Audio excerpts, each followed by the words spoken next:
Bueno, pues la última sesión habíamos obtenido la definición de una función integrable, que había sido esta. Habíamos obtenido previamente a la integral superior e inferior de una cierta función. Ya sabemos que para funciones acotadas, las integrales superiores e inferiores pues siempre van a existir. Y en especial, la función resultaba ser integrable cuando ambas integrales superiores e inferiores coincidían.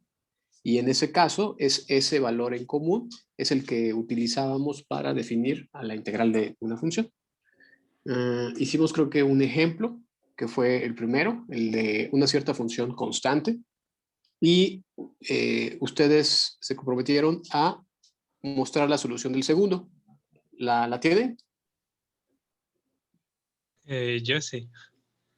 ¿Y la puede, la puede compartir? Sí. Sí, a ver. Está deshabilitada la función de compartir pantalla. Sí, ahorita voy, espérame. Ahí voy, ahí voy. Ahí voy, luego. Listo. Ya, ahora sí. Eh,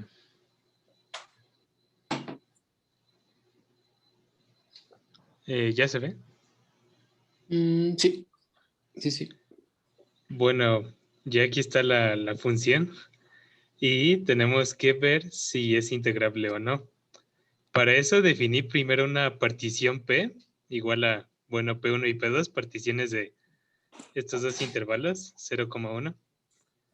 Partición arbitraria, y bueno, esto lo puse después porque llevaba media hoja y me di cuenta de que me faltaba, que era una partición arbitraria de este rectángulo Ok. con P1 igual a T11. Bueno, pues sí, la anotación de cómo está la partición para P1 y para P2. Ujú. Aquí había puesto en principio, como por ejemplo aquí de T1 y subíndice 1, en lugar de eso había puesto en el subíndice 1, 1 y ya siguiendo los componentes hasta n subíndice 1. Pero después no, le puse K subíndice 1. Bueno, sí, lo mismo. Lo cambié así por una sumatoria que pongo después, que es algo que le quiero preguntar, pero bueno, se verá en su momento. Entonces, el chiste es que estos son los elementos de nuestras particiones. Ujú. Bueno, los que nos definen los intervalos. Y entonces, todo subrectángulo R generado por P tiene esta forma. R igual a, bueno, el subintervalo de uno de los elementos de P1 y el otro intervalo de los elementos de P2. Ajá. Y ya aquí expresa entonces la suma superior e inferior en términos de la notación, que es como le habíamos hecho la clase pasada. Ajá. Y aquí, bueno, esto no sé si lo puedo decir así ya de una vez, hay que demostrarlo, que es que entre los intervalos, entre cualesquiera intervalos, T1 de J y T1 de J más 1, hay números tanto racionales como irracionales. No, pues ya Y puedo es utilizarlo, que, ¿no? Porque invoque la densidad de Q. sí, la densidad, en eso estaba pensando, por eso se lo dejé así. La Ujú. densidad de Q y la de los irracionales. Bueno, De no, hecho, ahí no hay densidad. en cálculo uno, según recuerdo, hace mucho que Sí, llevé cálculo uno, se demuestra que dado un intervalo, el que sea, siempre se puede encontrar tanto un número racional como como un un número irracional. irracional, ¿no? Según Sí, yo se demuestra, eso es así como básico. bueno. Está bien, sí, supongo que eso es cierto. Entonces, el valor máximo que pueda haber en esos intervalos es 1 y el valor mínimo es 0 y siempre va a estar así. La función está definida para que así sea.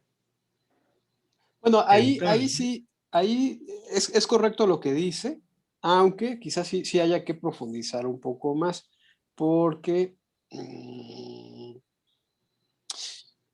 porque vamos, el hecho de que haya un número racional o un irracional, supongo que es el que le permite decir que habrá al menos un punto dentro del subrectángulo en el cual la función toma el valor de uno. y Sí, otro en el cual la función toma el valor de 0. sí, por Pero de eso allí a que se convierta directamente en esto, valgo no lo intermedio. sé, no lo sé. Creo que habría que escribir que el conjunto del que se está tomando el mínimo y el supremo es el que tiene nada más a 0 y 1. Sí, sí, Oh, sí, ya. sí.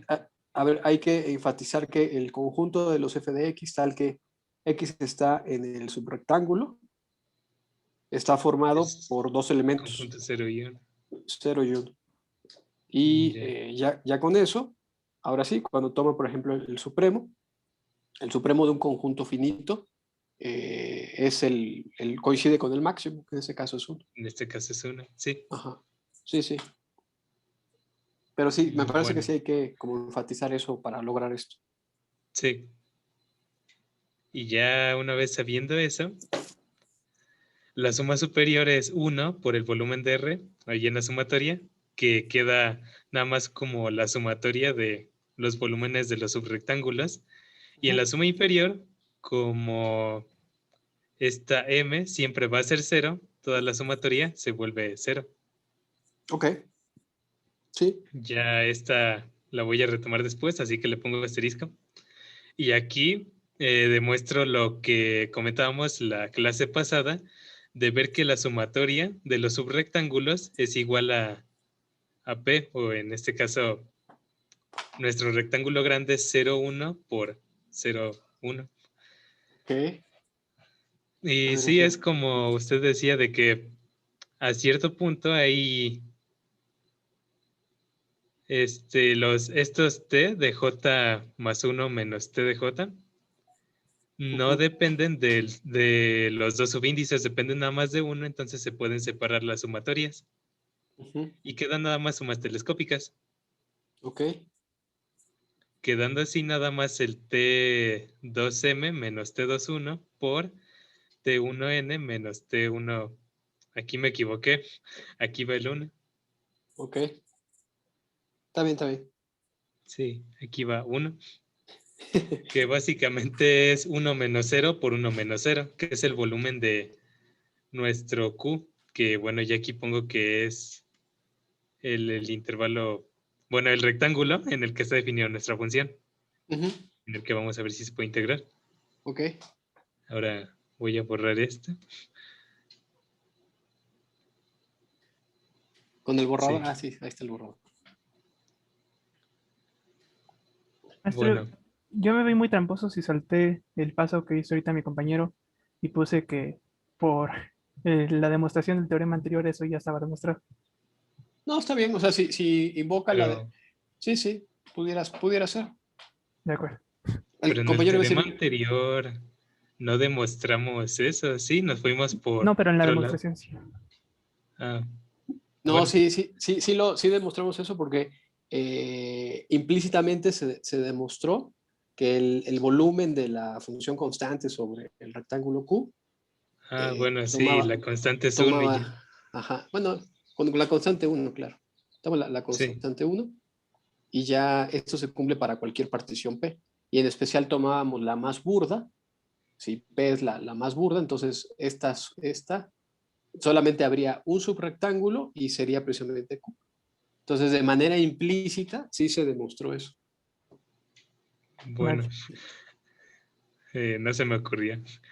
Eh, bueno, sigamos. Entonces, retomando asterisco, Ujú. entonces ya sabemos que la suma de los subrectángulos es el rectángulo grande, 0, 1, cruz 0, 1. Entonces, la suma superior es el volumen de nuestro rectángulo grande, que es 1 por 1, que es 1. Y ya sabíamos que la inferior es 0. Ujú. Y estos valores, 1 y 0, se cumplen para cualquier partición de P. Ok. En particular, bueno, no particular. Entonces, para la suma superior, que es el ínfimo de las sumas superiores, como tiene un valor constante 1, ese ínfimo tiene que ser 1. Y para la suma inferior, el superior de las sumas inferiores tiene que ser 0. Pero 0 no es igual a 1.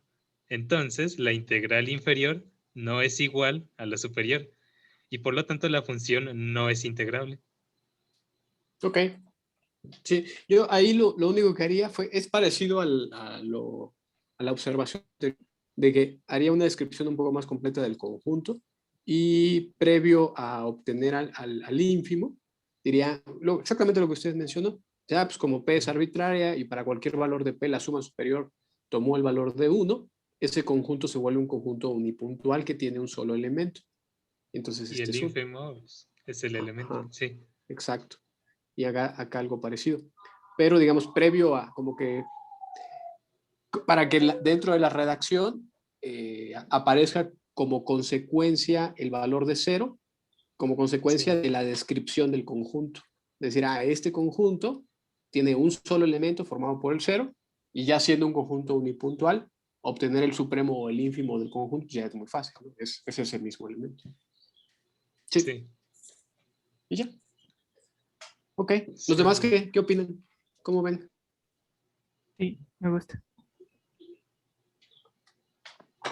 Es algo complicado. ¿Algo complicado? Sí. ¿Por qué? ¿Por qué complicado? Por mucho subíndice.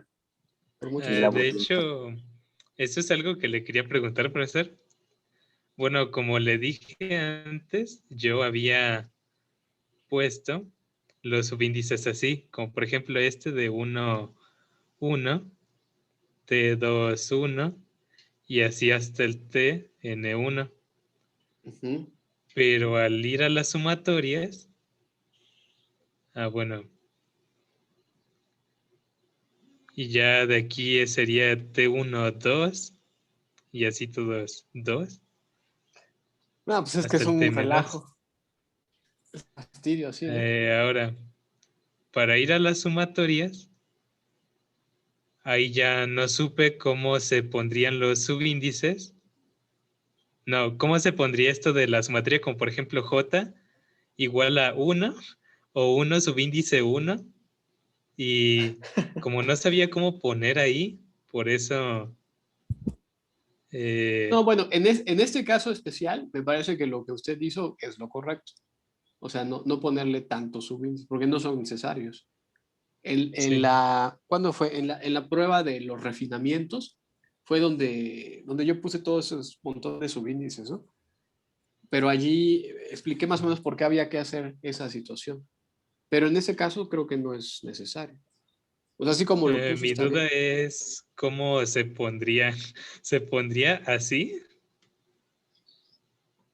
Ay, pues es que habría que tener un caso así como concreto, ¿no? En donde se presentó esa situación. Es Pero no, que, bueno, según mi lógica, el corrimiento se hacía así de 1 subíndice 1, 2 subíndice 1 y... Oh. No, entonces no. no, Entonces no hay que olvídelo, ponerle no, es estos que, subíndices. no, ahí no. Así como lo tiene, está bien. Bueno, entonces sería todo. Dejo Ok, de compartir pantalla. ok, está bien. Bueno, los demás, no sé, ¿qué opinen? 10. Pues sí se ve muy completa el ejercicio, profesor. Una duda, si elegimos así convenientemente particiones particulares solamente para llegar a que no es integrable, está bien, porque elegí yo, bueno, la burda para el caso de uno, la de 0,1, y la de Ajá. puros números racionales para el caso del, del supremo No, que da 0. no, Bueno, porque si toma una muy particular, entonces ya no puede hacer la descripción del conjunto que contiene a todas las sumas superiores. ok, de acuerdo. Ujú. Porque ahí el compañero tomó, digamos, no es, se ve como particular, pero no es particular, ¿no? Porque es una arbitraria. Y lo único que él hace es ponerle nombre a esos elementos, pero digamos, no está particularizando en ningún momento. Si obliga a que los elementos de la partición sean todos racionales, pues entonces sí estaría particularizando. Bueno, pues ya está. Entonces, pues vamos con el segundo. Ah, no, ya estaría, ¿no? Porque Sí, nada más era eso. entonces, sí, porque entonces ya el compañero, los cálculos del compañero muestran que la integral, hay que ponerle nombre al rectángulo, a esto que se llama menos EQ, la integral de f en q, la inferior, tomó el valor de 0, que es diferente de 1, que fue este otro. Y ya como las dos integrales son diferentes, pues ya la función es no integrable. Bueno, pues ya está. Entonces, fíjense, ya tenemos dos ejemplos, uno de una función integrable y otro de una función no integrable. O sea, ya sabemos que puede presentarse de ambas situaciones. Solo que, pues estar trabajando con la definición, pues es bastante engorroso porque por ejemplo, en el caso de la función constante, pues fue un martirio estar ahí haciendo todos los detallitos. Y eso es una función pues muy simple, ¿no? Que es una función constante.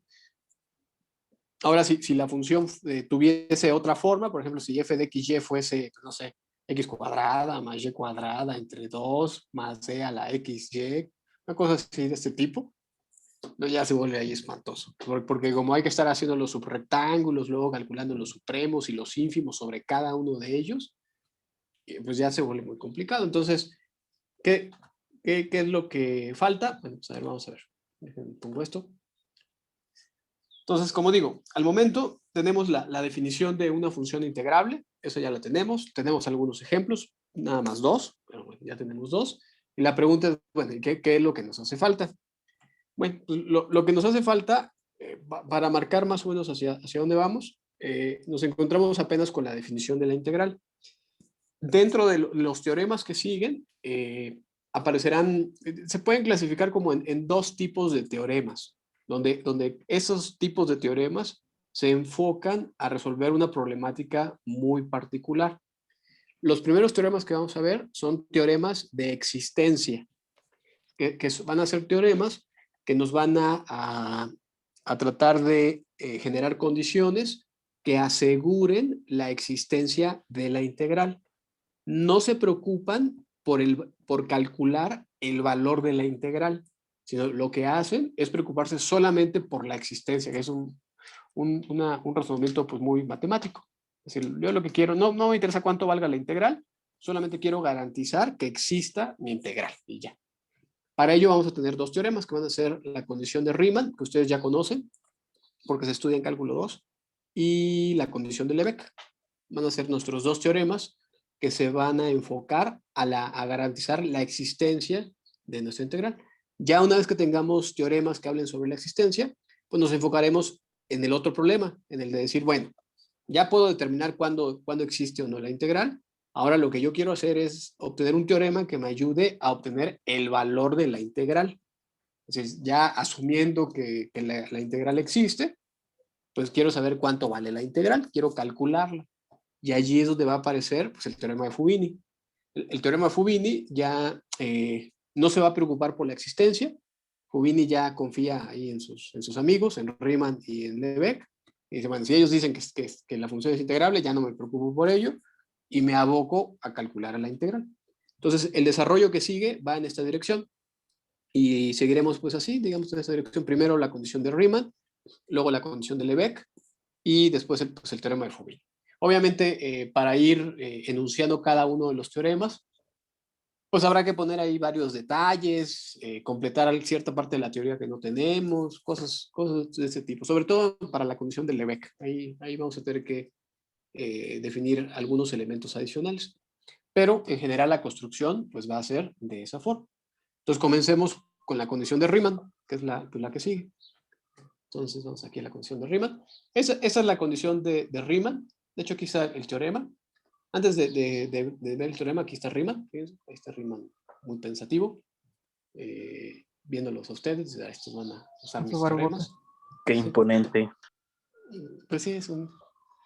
bueno, ahí ya vieron a Riemann, ¿no? Entonces ya que se enoje, pues vamos a hablar de su teorema. ¿Y qué es lo que dice el teorema? Dice dada una cierta función acotada sea una función acotada sobre un rectángulo, que es lo mínimo que podemos pedirle a una función para ver si es integrable o no. Entonces dice, la función va a ser integrable si solamente si se cumple esa condición. Aquí parece todo un rollo totote. Entonces, la función es integrable en el rectángulo Q si solamente si, para todo epsilon mayor que 0, dado, existe por lo menos una partición P de Q de forma tal que la diferencia entre la suma superior y la suma inferior, pues es menor que epsilon. Fíjense, este teorema, incluso, ahorita hacemos la demostración, pero el teorema de cierta forma tiene sentido, porque ya habíamos dicho que las sumas inferiores andan por acá, ¿no? Aquí andan las sumas inferiores. Y el supremo de las sumas inferiores es lo que nosotros le llamamos, ¿quién? Lo que llamamos la integral inferior. Adicionalmente, por acá arriba andan las sumas superiores. Aquí están mis sumas superiores. Y el ínfimo de todas ellas es a lo que nosotros le llamamos la integral superior. Ahí está. Bueno, entonces ya sabemos todo eso. Entonces Riemann se dio cuenta de decir, bueno, se supone que la función es integrable cuando estas dos cantidades son iguales. Si esas dos cantidades son iguales, pues entonces la función va a ser integrable en la definición. Entonces, bueno, pero las sumas inferiores de alguna forma están como empujando a la integral inferior, y las sumas superiores también la están empujando a la integral superior. No necesariamente van a coincidir, ya sabemos que hay funciones de integral, pero ese empuje se puede todavía materializar, digamos, con lo siguiente. Dice, pues la función entonces va a ser integrable si dado cualquier épsilon, no importa quién sea el épsilon que nosotros demos, seamos capaces de encontrar al menos una partición. Cuando encontramos al menos una partición, encontramos por lo menos un elemento por acá, un S de f de P. Y encontramos también un elemento por acá, que va a ser un I de f de P, dice. Entonces, la función es integrable, sí, solamente sí, para todo épsilon mayor que 0, dado, existe por lo menos una partición P de Q, de manera tal que la diferencia entre la suma superior y la suma inferior sea menor que épsilon. Esta diferencia, geométricamente, ¿qué significa? Pues esa diferencia a nivel geométrico, lo único que intenta cuantificar es la distancia entre estos dos. ¿Sí? ¿Qué tan alejados están la suma superior? Creo que las puse al revés, ¿verdad? Y no me dijeron nada. Aquí debe ser así, aquí debe ser así. Realmente lo corrijo. Aquí es I y aquí es S, ¿no? Sí, listo. Bueno, entonces, este épsilon que está aquí o mejor dicho, la diferencia entre la suma superior y la suma inferior trata de cuantificar esta distancia. Dice, esta distancia, si esta distancia es menor que épsilon, las otras dos pues tendrán que serlo, porque la integral superior y la integral inferior están en medio de esos dos bandos, de las sumas inferiores y de las sumas superiores. Entonces, si soy capaz de encontrar para todo épsilon, encontrar por lo menos una partición de manera tal que la distancia entre ellas dos sea menor que épsilon, pues eso inmediatamente obligará a que la distancia entre estas dos también sea menor que épsilon. Y si esta distancia se puede hacer tan pequeña como uno quiera, porque se supone que es un épsilon arbitrario, o sea, si esto lo puedo repetir para cualquier épsilon, pues entonces voy a estar empujando los dos bloques, las sumas superiores y las sumas inferiores, estarán allí empujando. Aquí hay una mano que está empujando. No, se me fue así. Así, y aquí hay otra mano. Así, y está empujando. Entonces, si se puede hacer para cualquier épsilon, entonces, estas dos no les quedará de otra más que ¿qué? Pues más que apachurrarse y pues ser iguales. Y al obligarlas a ser iguales, pues se garantiza la integrabilidad de la función. Entonces, el teorema, aunque planteado en esos términos, si uno lo reflexiona un poco, pues digamos, puede ser más o menos claro, ¿no? Ahorita hacemos la demostración, lo que acabo de hacer pues, solamente hay dibujos, no es la demostración, pero son ideas que nos dan a entender de alguna forma por qué es cierto el teorema, ¿no? Nos ayudan a comprenderlo de otra manera. Entonces, repito nuevamente qué dice el teorema. Dice una función acotada sobre un rectángulo, son las hipótesis mínimas para poder hablar de la integral de la función. Esa función va a ser integrable si solamente si para cualquier épsilon mayor que 0 existe por lo menos una partición, de manera tal que la diferencia entre la suma superior y la suma inferior es menor que epsilon. Entonces, que esa distancia se puede hacer tan pequeña como uno quiere. Cabe decir que este teorema pues, es de Riemann, y la época en la que vivió Riemann fue más o menos vivió de 1826 a 1866. Se murió relativamente joven, se murió a los 40 años, Riemann. Pero bueno, ¿comentarios o preguntas hasta ahorita? No. No, pues, ¿Nada? Bueno, pues vamos a demostrar No, el teorema. queda claro. Sí, digamos, el dibujo o todas las rayas que puse ahí, son más o menos claras, ¿no? Pero pues hay que escribir la prueba. Vamos a ver si la puedo escribir aquí en la pizarra. Creo que sí la puedo escribir, porque creo que no es tan compleja. Entonces, a ver, vamos a ver. Bueno, como es un sí, solo sí, pues hay que empezar por alguna parte, ¿no? Entonces, hay que demostrar que f es integrable. F es integrable.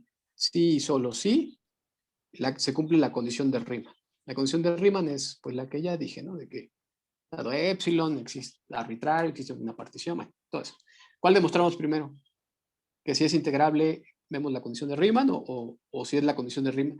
Creo que de acuerdo a cómo presenté las cosas, los argumentos que di motivarían cuál dirección. integrable, entonces, condición de Riemann. Integrable entonces condición de Riemann. Es integrable, dicen. Dicen que para la izquierda. Bueno, la podemos decir, la necesidad pues, es la que va hacia acá y la suficiencia es la que va hacia acá.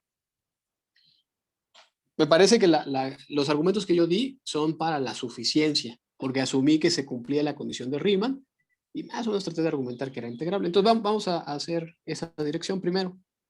Entonces vamos a ponerla. Entonces, demostremos la suficiencia, ¿no? Entonces demostremos la suficiencia. Es decir, supongamos la condición de Riemann. Bueno, de acuerdo a lo que mencioné, ¿cómo iniciarían ustedes la demostración?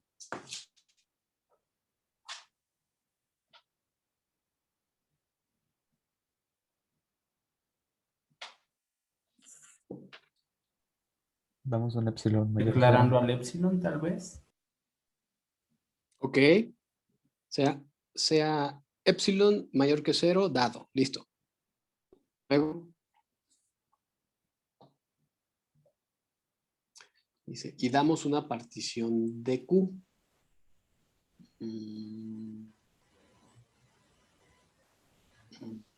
No damos una partición de Q, sino que diría, sea epsilon mayor que 0, dado. Y como Entonces, se cumple la condición de Riemann, entonces existe la partición de Q. Exacto, sí. Por la hipótesis, existe partición P de Q, tal que S, ajá, pues esto, ¿no? Ajá. Listo, y luego, ya está.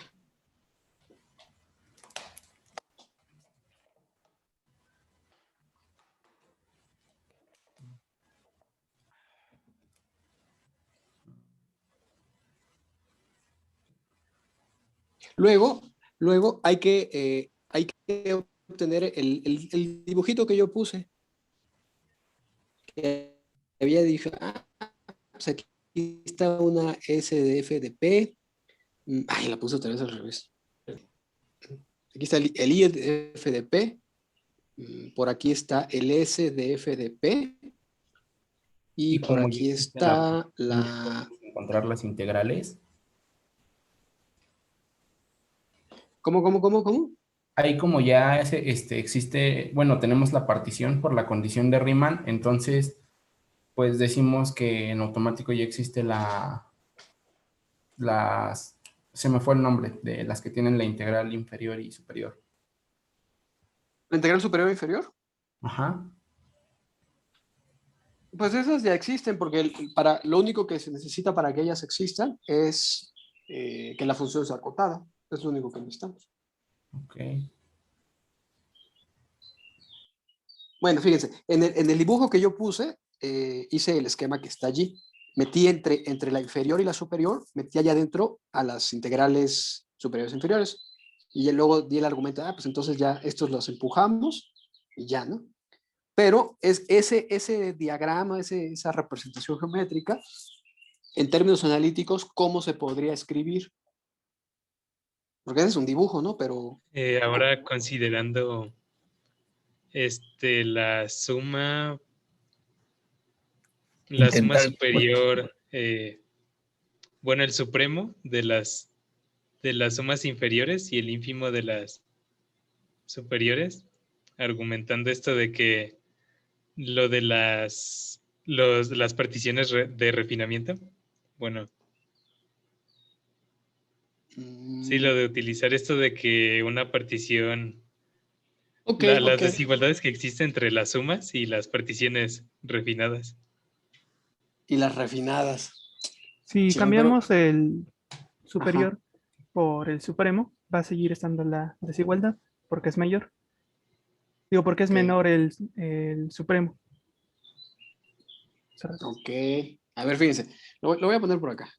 Ahí voy a volver a poner el esquema. Está bien todo lo que ustedes dicen. Creo que está bien. Aunque, bueno, ustedes son muy inteligentes y por eso siento que se anticipan a mis razonamientos, que soy más lento. Yo lo que diría es, a ver, el argumento que yo mencioné está sustentado en ese esquema, en ese dibujo. Bueno, eso a nivel analítico se puede traducir así. Pues, entonces, al parecer, lo que yo debo demostrar es lo siguiente, es que estas dos desigualdades que voy a poner se cumplen. Esta y esta otra. S de F de P.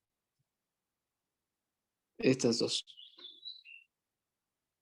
Entonces, el esquema, el dibujito geométrico que puse, me parece que a nivel analítico se traducen en estas dos desigualdades.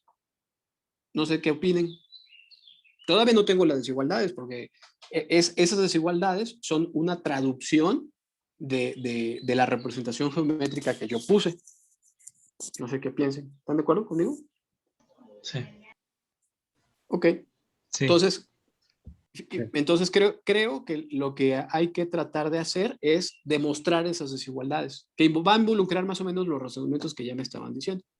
Pero hay que llegar a esas desigualdades. Si tuviéramos esas desigualdades, la conclusión ya sería muy rápida, porque si esas desigualdades ya tuviéramos certeza de ellas, ya sería muy fácil, porque fíjense, por ejemplo, una de ellas, la de abajo, si la multiplicamos por un signo menos, multiplicamos por menos, ya sabemos que al multiplicar por menos las desigualdades se invierten, entonces quedaría algo así, quedaría por ejemplo menos la integral de f de q menor o igual que menos I de f de p.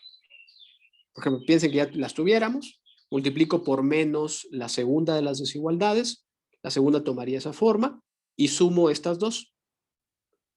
Si al momento de sumar esas dos desigualdades, me quedaría aquí, me quedaría menos S de f de p menos I de f de p menor o igual que la integral de f en q menos la integral de f en q superior menor o igual que S de f de p menos I de f de p.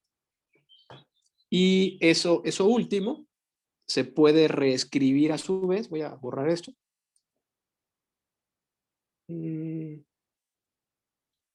Eso se puede reescribir a su vez como lo siguiente, como que el valor absoluto de la integral de f en q es menor que la integral de f en q superior, menor o igual que S de f de p menos I de f de p. Y luego por la hipótesis, como esa partición era la que satisfacía que su diferencia era menor que epsilon, entonces ya tendríamos esto, y por transitividad, este valor absoluto que es mayor o igual que 0, sería también menor que epsilon, y luego utilizamos un lema que dice que si hay una cantidad no negativa que se puede hacer menor que epsilon para epsilon arbitrario, esa cantidad tiene que ser 0. De lo cual obtendríamos que este término sería 0 y ya habríamos terminado. ¿Sí lo ven todos? Sí. Sí, Pero bueno, profesor.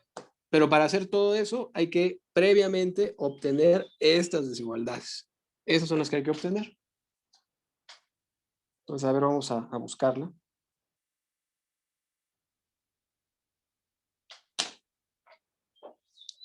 A ver, entonces, demostremos la primera, pues una, creo que si logramos demostrar una, con eso ya sería suficiente. Entonces, me voy a borrar. Me van a poner, demostremos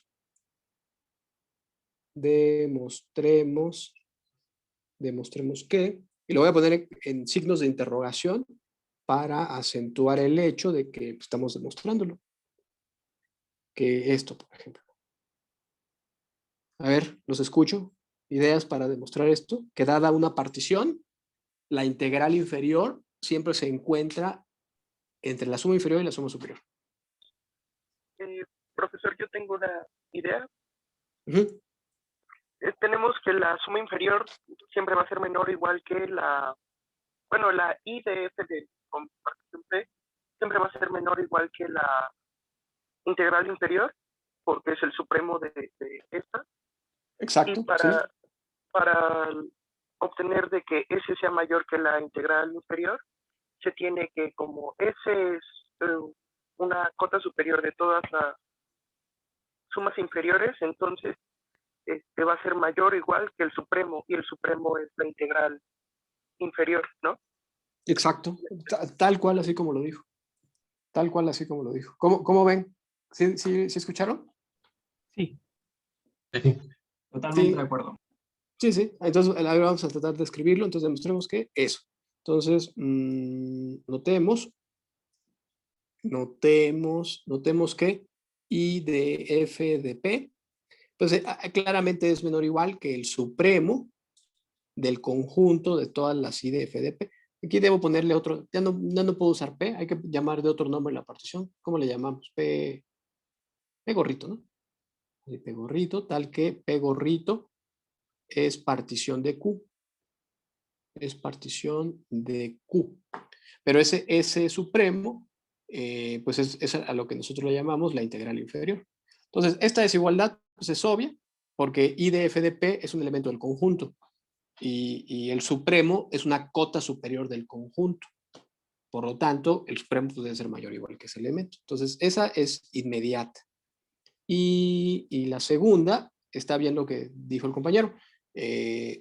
Sabemos que cualquier suma superior,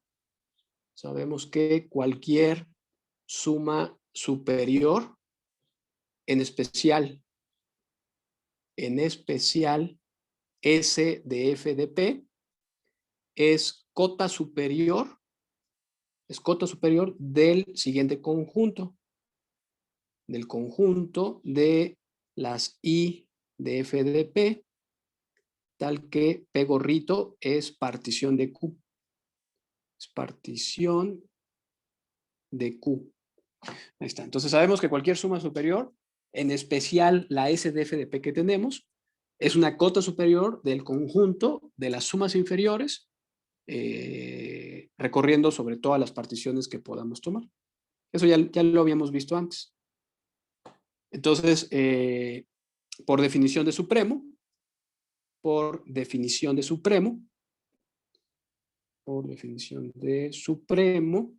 el supremo, bueno, déjenme lo pongo mejor así, la integral inferior, que es el supremo de los I de f de P gorrito, tal que P gorrito es partición de Q, debe ser menor o igual que S de f de P. ¿Y por qué digo que es por definición de supremo? Pues porque el supremo, la definición de supremo dice que un número es el supremo de un conjunto si cumple dos cosas, que sea cota superior y que sea la mínima de las cotas superiores. Es decir, si hay otra cota superior, en especial esa otra cota superior debe ser mayor o igual que el supuesto supremo. Y ya está. Entonces, con esos dos, ya tendríamos la desigualdad. Esta parte y esta otra, que fue casi inmediata, pues ya lograrían mostrar nuestro objetivo, ¿no? O sea, esto. ¿Preguntas? ¿Comentarios? No, profesor. No. No. Ok. Bueno. La otra desigualdad se obtiene análogamente, ¿no? Nada más. Ajá. Sí, la otra sería análoga. Yo creo que la otra no la vamos a escribir. Esa traten de escribirla ustedes y traten de reconstruir estas mismas ideas. Casi la prueba serían casi las mismas palabras, pero quitando allí en lugares de supremos y ínfimos y quizás poniendo las desigualdades al revés o cosas así, ¿no? Pero bueno, por eso ya pónganlo ustedes, ¿no? Entonces, pues vamos a concluirla. Dejen a escribir todo lo que puse hace unos momentos, pero de una forma un poco más ordenada. ¿Ya le puedo cambiar? ¿Sí, no? Sí. Ya, profesor. Ok. Entonces, entonces vamos a poner así. De lo anterior,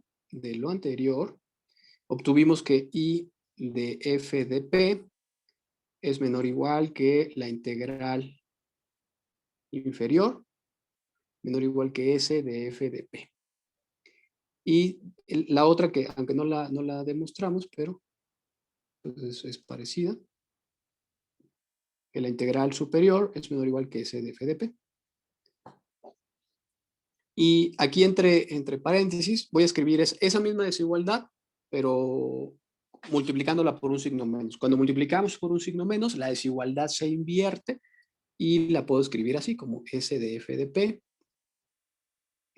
menor o igual que menos la integral de f en q menor o igual que menos I de f de p. Y vamos a ponerle nombres.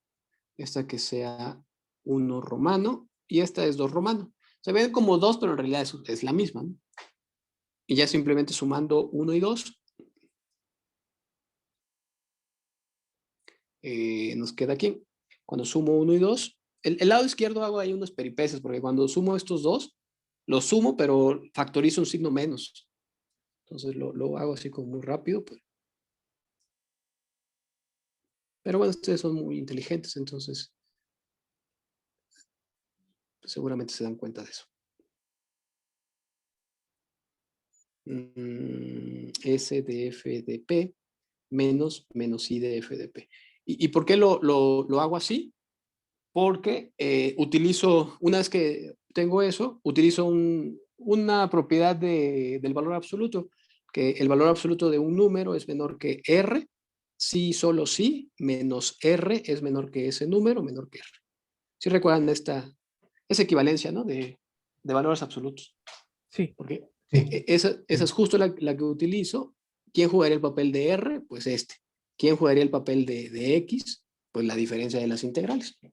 Entonces, utilizo ese teorema ahí de cálculo 1, le identifico a R y a X de la forma en la que lo estoy diciendo, y eso me va a permitir entonces escribir el valor absoluto de X de las diferencias de las integrales menor que la diferencia de las sumas superiores e inferiores. Voy a quitar lo puse ahí momentáneamente para... Profesor, puso 2 integrales superiores. Puse 2 integrales superiores, esta la cambio. Esta es la que debe ser inferior, ¿no? Okay. Gracias. Y entonces así, esta. Si alargáramos nuestro resultado un poquito más allá. Ay, no entendí qué significa alargar el resultado un poquito más allá. O se coló un audio. Igual se coló un audio. Bueno, entonces lo hacemos así y por la hipótesis que tenemos, esto es menor que epsilon. Ya por la hipótesis, ¿no? Porque habíamos asumido que P satisfacía la condición de Riemann. Entonces, esa diferencia pues es menor que epsilon. Bueno, hasta ahí creo que todo es como muy claro, ¿no? Muy transparente.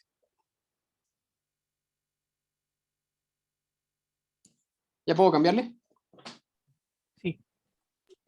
Pues lo bueno de estar así es de que, bueno, supongo que sí van tomando quizás alguna nota, pero ya como queda ahí el material, pues, bueno. Entonces,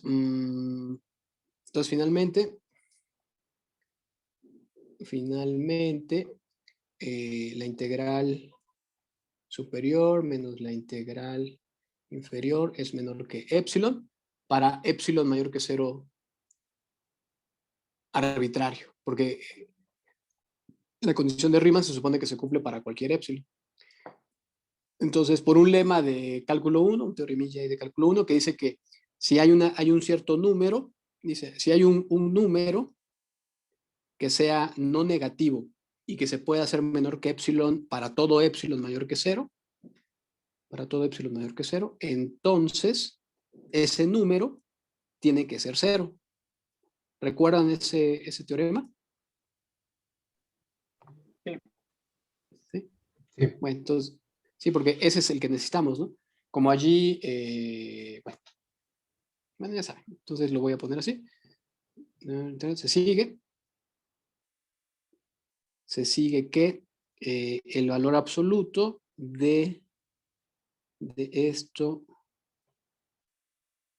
esto es igual a 0. Pero el valor absoluto de un número es igual a 0 si solamente si el número es 0. Y ya.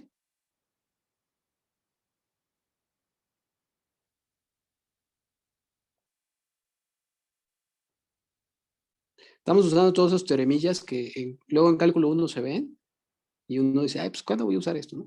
Pues ya, ¿no?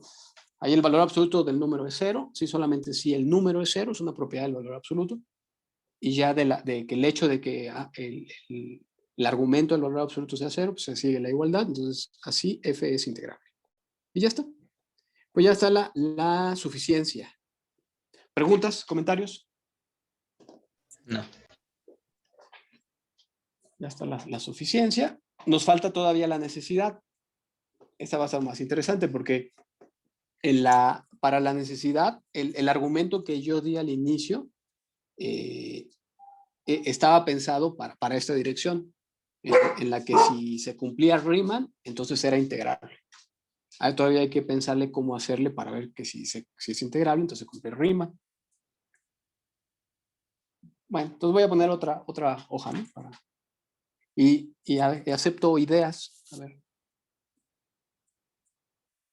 Entonces demostremos ahora.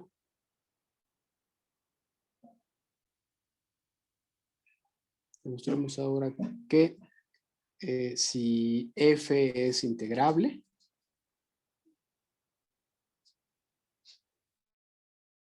entonces se cumple el Riemann.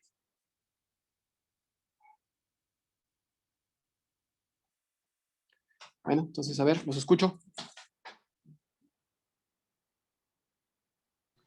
Creo que sería conveniente partir por la idea de que la integral superior es igual a la inferior, entonces su resta tiene que ser 0. Ok, sí. A ver, voy a seguir un poco su idea. Dice, si es integrable, lo que sabemos es que estas son así, ¿no? Ok. Y eso nos lleva a que la diferencia sea 0. Sí, cierto. ¿Y luego? Bueno, eso es menor a cualquier número mayor a 0. Sí, cierto. Y ahora, irnos a la parte de la definición de integral superior e inferior, que como digamos de la superior es el máximo de El la supremo. El el supremo. supremo, sí, el supremo. Pues ya hay que tomar esa partición específica que nos da el supremo. Pero no nos ¿Cómo? da una partición. Sí, no Ah. nos da una partición. El supremo Puede iniciar del es- conjunto. Ajá, es Ah, una ya. cosa horrible, ¿no? Porque el supremo es aquel número que es cota superior y que además es la mínima de las cotas superiores. Creo que se tendría que usar la caracterización del supremo. Ok. Que si ¿Y al cuál? supremo le restamos epsilon, Ujú. existe un elemento en el conjunto que es mayor que. Ok, sí, sí, sí. Me parece muy buena idea esa. ¿Cómo ven los demás? Tendremos que restar epsilon medios, ¿no? Porque para el ínfimo le sumaríamos epsilon medios Ajá, ajá. y A para ver, que nos fíjense, vamos salga a... el epsilon al final. Sí, sí. Fíjense, vamos a poner los resultados que dicen las equivalencias que dicen los compañeros. Porque seguramente hay por ahí alguno y dice, "Ay, pues, ¿cuál equivalencia? Pues estas, fíjense. Dice, un número, dice, sea alfa el supremo de un conjunto. Entonces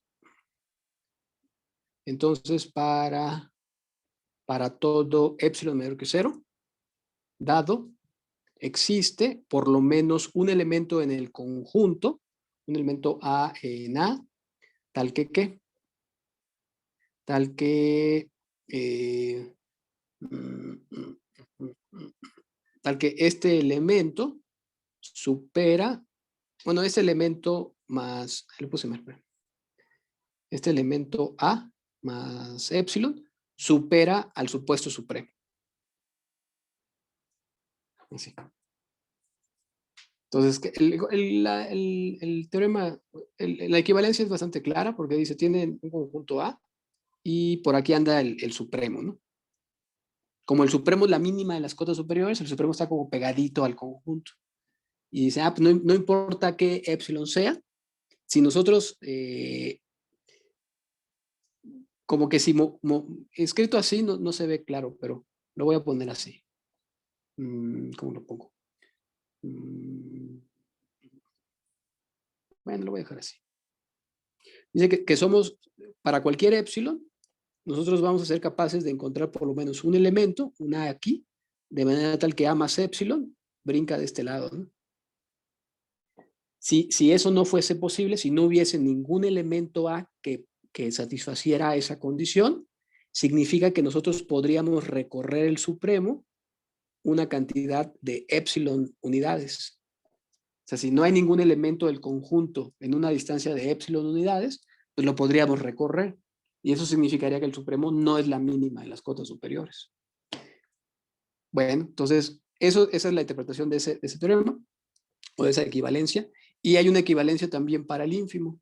Dice que sea beta, creo que ni uso alfa y beta, pero bueno, el ínfimo de un conjunto.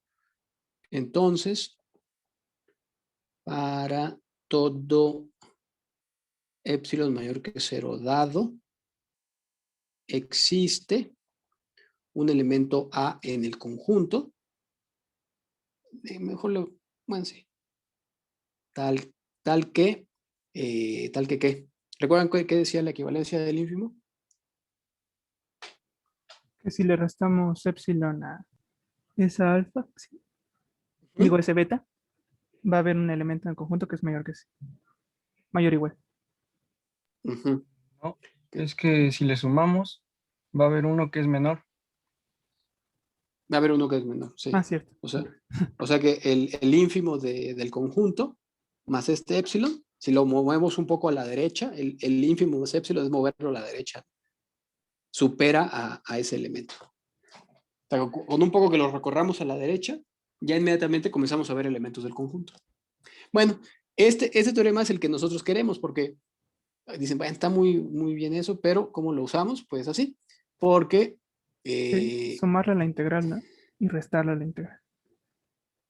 Ajá, algo así, algo así.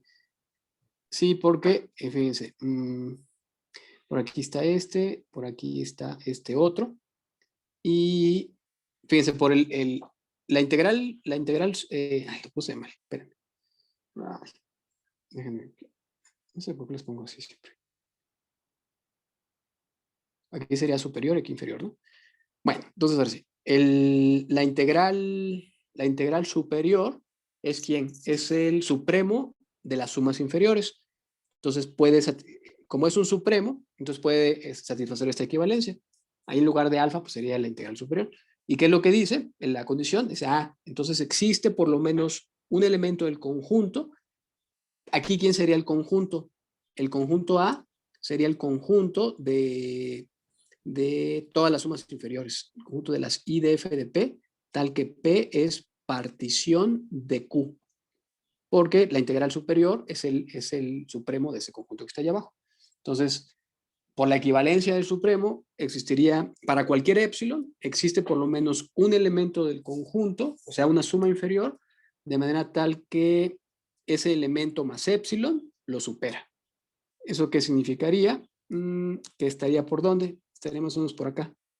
Aquí estaría el I de F de P más épsilon, ¿no? Y algo parecido para la otra. La integral inferior es el ínfimo de las sumas superiores. Por lo tanto, existiría por lo menos un elemento tal que ¿qué? Dejen ver si me conviene verlo así.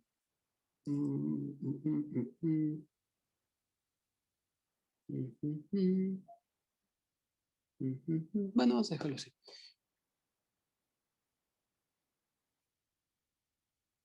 Bueno, sí. A ver. Tal que qué, tal que...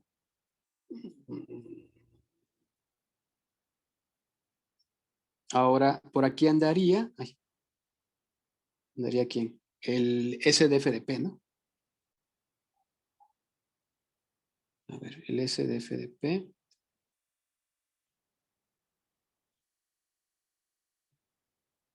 Es que, ¿saben qué? Como que quisiera verlo de otra forma. Quisiera verlo mejor así. A menos epsilon menor que ese elemento, ¿no? Vamos a quitar todo esto. Y el I de F de P andaría en dónde? Aquí estaría menos epsilon y por aquí estaría el I de F de P. Y para la otra andaría por dónde? La integral superior más epsilon, andaría por acá el S de F de P gorrito, ¿no? Aunque fíjense que cuando vamos a utilizar la equivalencia para cada una de ellas, y cuando utilicemos la equivalencia, por ejemplo, para las sumas inferiores, va a aparecer una cierta partición P1, la cual no necesariamente coincidirá con la partición P2 que saquemos de esta otra. Sería ver cuál es la más grande. ¿Mm? Sería ver cuál de las particiones contiene la otra. Sí, bueno, no necesariamente va a ocurrir eso, entonces me parece que vamos a tener que tomar un refinamiento para... ¿La unión? La unión de la unión, P1 ¿no? y 2. Sí. Y fíjense, esas desigualdades ya las podemos ver aquí. Aquí quedaría I de F. Creo que el dibujo ya no ayuda ahí mucho, pero quedaría algo así. Y la de abajo quedaría como ¿quién? Como S de F de P menor que la integral de F en Q más epsilon, ¿no? Ahí está. Entonces, utilizando la equivalencia de supremos e ínfimos, obtendríamos esas dos desigualdades y finalmente, sumando ambas desigualdades, quedaría ¿quién? Quedaría aquí este más, y todo eso sería un simple así. Pero por hipótesis, la función es integrable. Como la función es integrable, las integrales superiores e inferiores son iguales. Entonces, ahí haciendo una manipulación algebraica, este término se cancelaría con este, la suma inferior la podría pasar para acá, el épsilon lo paso para allá, y me saldría casi la condición de Riemann, que esta diferencia es menor que 2 épsilon. Entonces creo que habrá que tomar no épsilon, épsilon menos, como había dicho el compañero. ¿Se entiende todo? Sí. Bueno, pues ahora hay que escribirlo. A ver, vamos a escribirlo.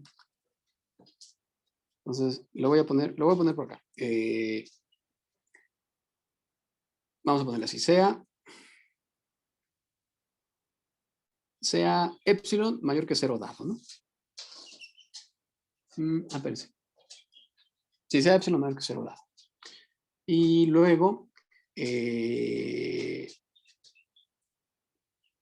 sabemos, bueno, por una equivalencia, de supremos e ínfimos, la integral superior es ¿quién? Era el ínfimo de las S de f de P, tal que P es partición de Q. Y la integral superior es el supremo de las I de f de P, tal que P es partición de Q. Bueno, entonces epsilon menor que cero, por una equivalencia de supremos e ínfimos, existen particiones,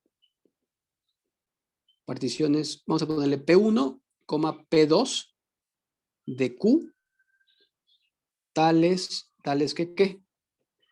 Tales que, para la del, primero con la del supremo, tales que la integral,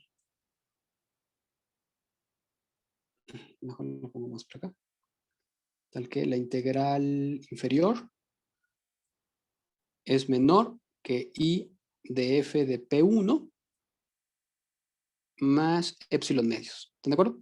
Y la integral, la otra, diría que para el ínfimo, es el ínfimo, tal que S de f de P2 menos epsilon medios es menor que la integral superior. Ahí está. Entonces, por una equivalencia de supremos e ínfimos, que ya mencioné cuáles son, obtenemos esas dos desigualdades.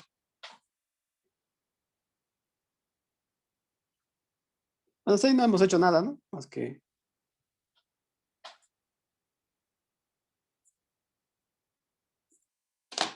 ¿Preguntas, comentarios hasta ahorita?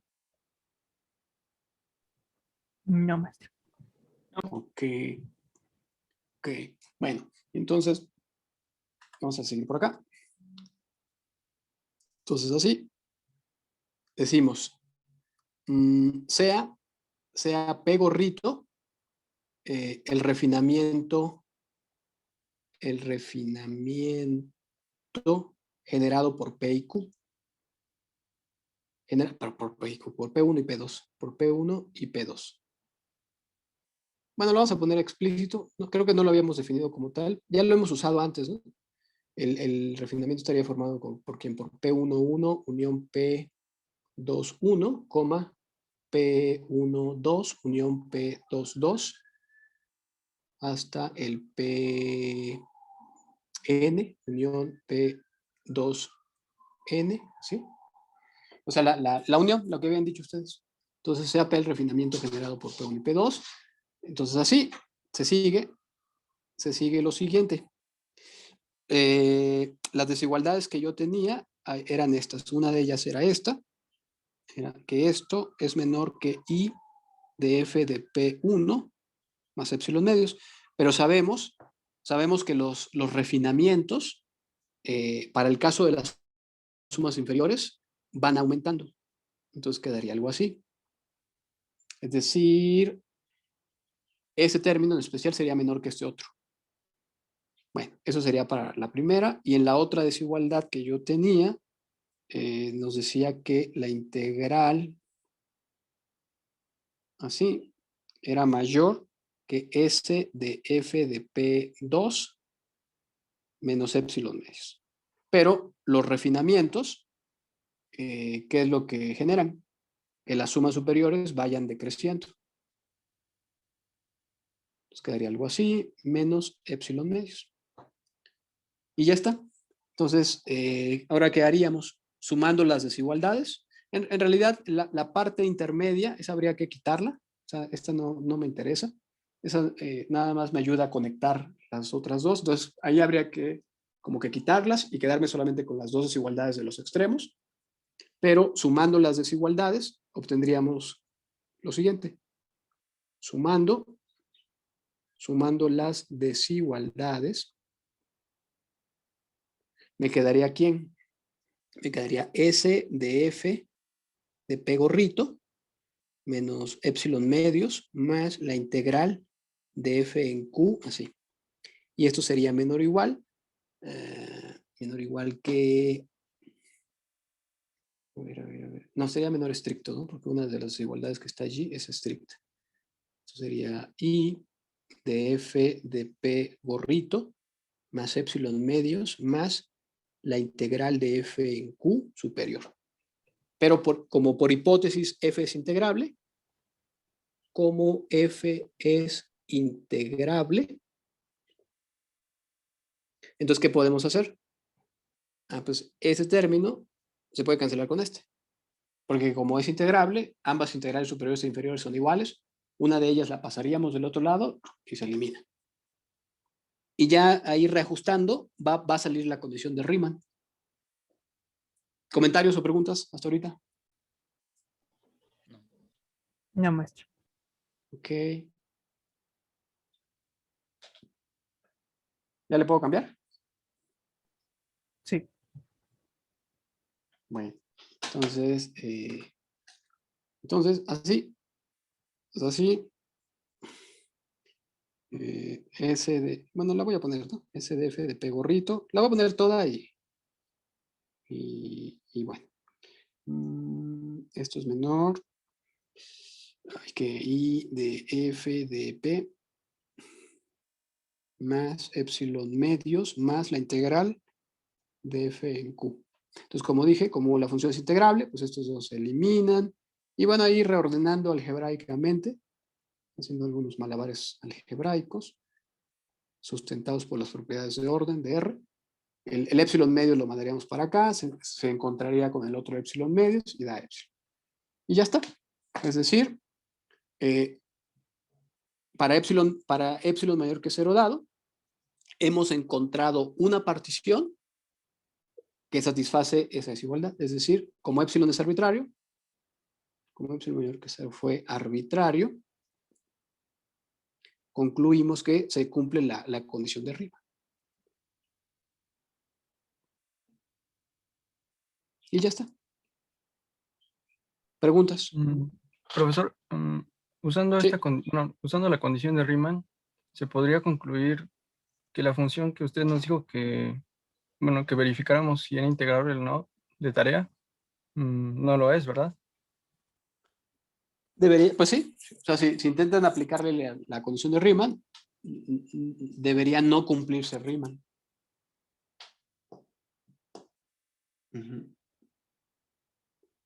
O bueno, no sé si entendí su pregunta. Sí, bueno, es que el último paso de la demostración que mostró mi compañero, bueno, razonó que como los ínfimos no, bueno, como la integral superior y la integral inferior no eran iguales, no es integrable la función. Pero usando esta condición de Riemann, también se puede concluir que no es integrable, tomando epsilon igual a un medio, ¿no? O sea, con la negación. Con la negación. Pues supongo que sí. Aunque me parece que es como más engorroso, porque la condición de Riemann, debo confesar, está bien diseñada para demostrar que las funciones son integrables.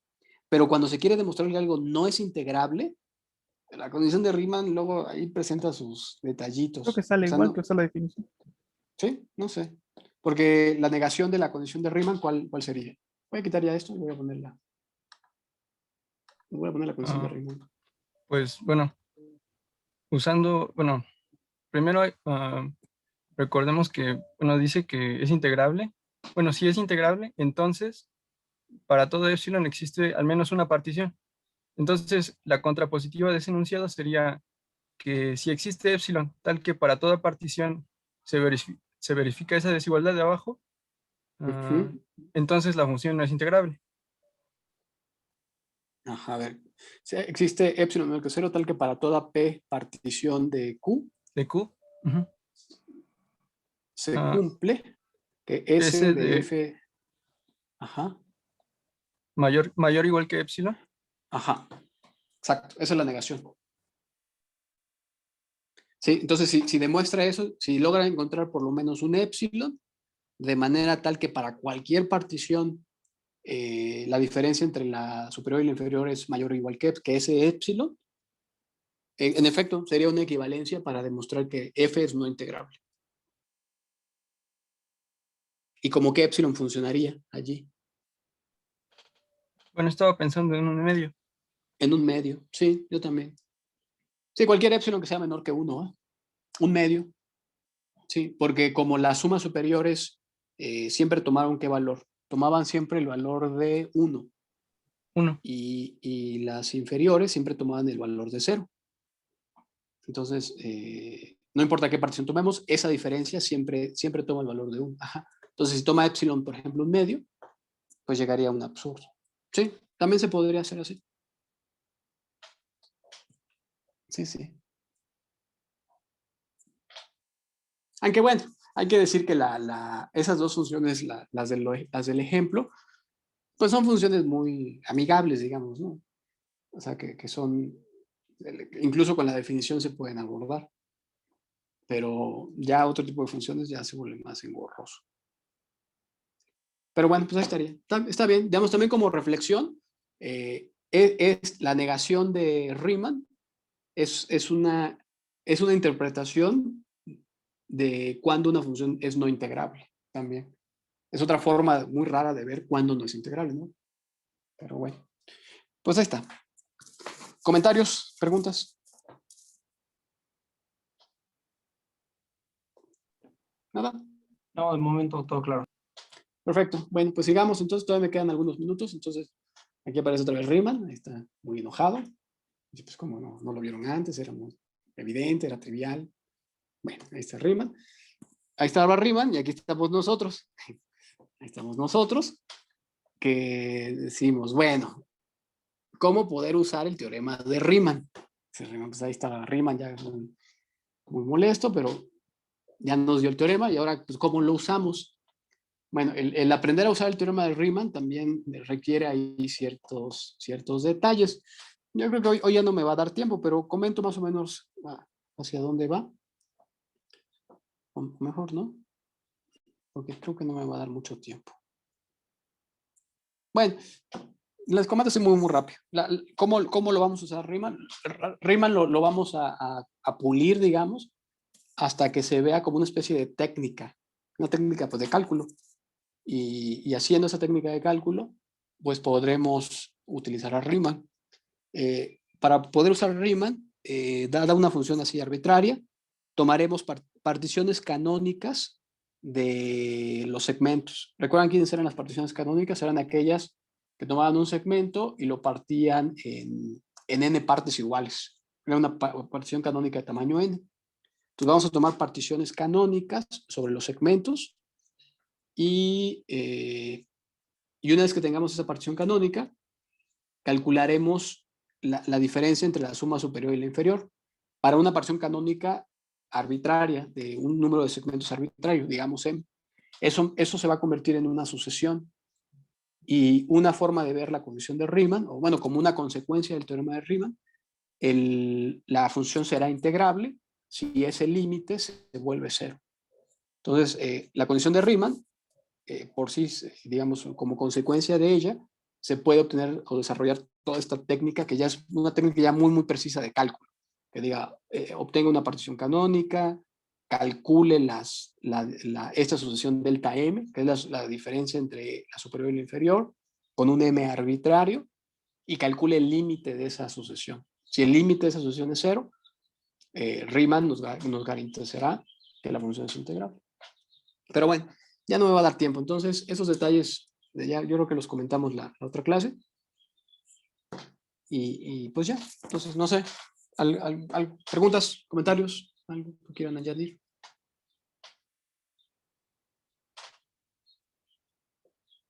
Profesor, Sí, diga.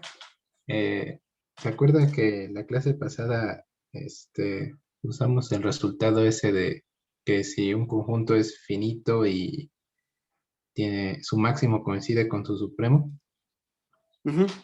¿Cree que podrá enunciar el resultado porque lo intenté buscar, pero pues, no lo encontré y me gustaría tenerlo de manera precisa? Aunque, pues debe tener la definición de máximo y la definición de supremo.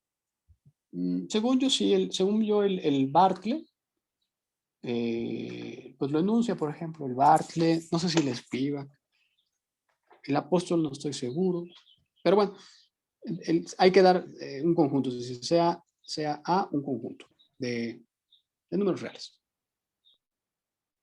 Entonces, definición. M, bueno, max de A, se dice el máximo del conjunto, el máximo de A, si se cumplen dos cosas. La primera es que máximo de A sea cota superior del conjunto. Sea cota superior del conjunto. Y la segunda es que max de A pertenezca al conjunto. Así. Entonces, un número se dice el máximo de un conjunto si cumple esas dos condiciones, que sea cota superior de A y que además pertenezca al conjunto. Se parece mucho al supremo, salvo que el supremo cambia, esta la cambia por la de que sea la mínima de las cotas superiores. Bueno, la del supremo no la voy a poner porque esa pues sí debe conocerla. Y el teorema nos dice lo siguiente, nos dice que si A posee máximo, entonces A posee supremo. A posee supremo. Y además, el supremo del conjunto coincide con el máximo. Ese es el resultado. Si no lo encontró ahí en algún texto, pues intente demostrarlo usted. O sea, tome la definición de máximo, suponga que el conjunto tiene máximo y demuestre que entonces también tendrá supremo. Y además ese supremo coincide con el máximo. En la otra dirección, el resultado no es cierto. Hay conjuntos que tienen supremo, pero no tienen máximo. De acuerdo, profesor. Gracias. Bueno, pues ya, ahora sí, pues terminamos, ¿no? Si no tienen más comentarios.